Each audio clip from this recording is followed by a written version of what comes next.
Good afternoon, my name is Dr. Petrikovsky, and the content of this video does not necessarily reflect the views of the institution I'm affiliated with. What we're going to talk briefly about is so-called asymptomatic transmission of COVID-19.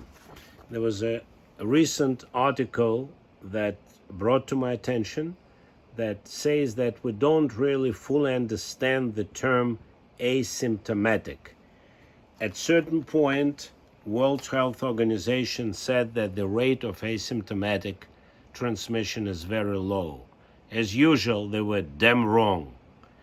Asymptomatic transmission most likely is the most common transmission of COVID-19. But the question is, how asymptomatic is?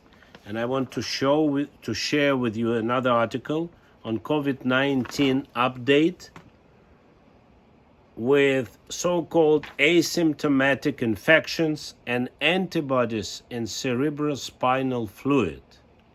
So you can understand that in spite of the fact that patient produced no clear symptoms of COVID-19, they had antibodies to the virus in cerebrospinal fluid, which means that the virus actually penetrated through the blood-brain barrier and entered the space in the cerebral where cerebrospinal fluid is.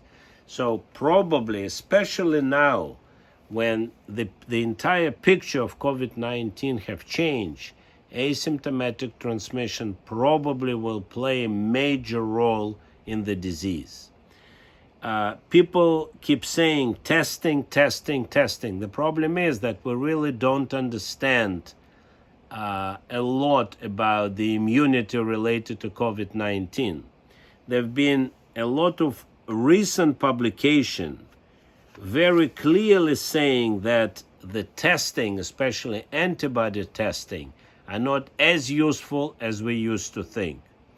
And there is a new data saying that COVID-19 antibodies may go down from detectable to undetectable level within 2 months. What does it mean? Nobody knows. Most likely, there is still some protection from COVID-19, but if this virus in certain way will act like a flu, then clearly every year some people get flu on the regular basis. Some people get immunization, vaccination on the yearly basis, and clearly the level of the antibodies go down after a certain amount of time.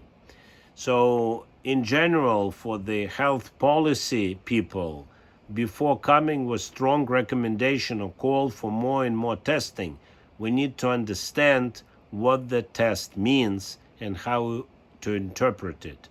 Only time will help us. Thank you and stay safe.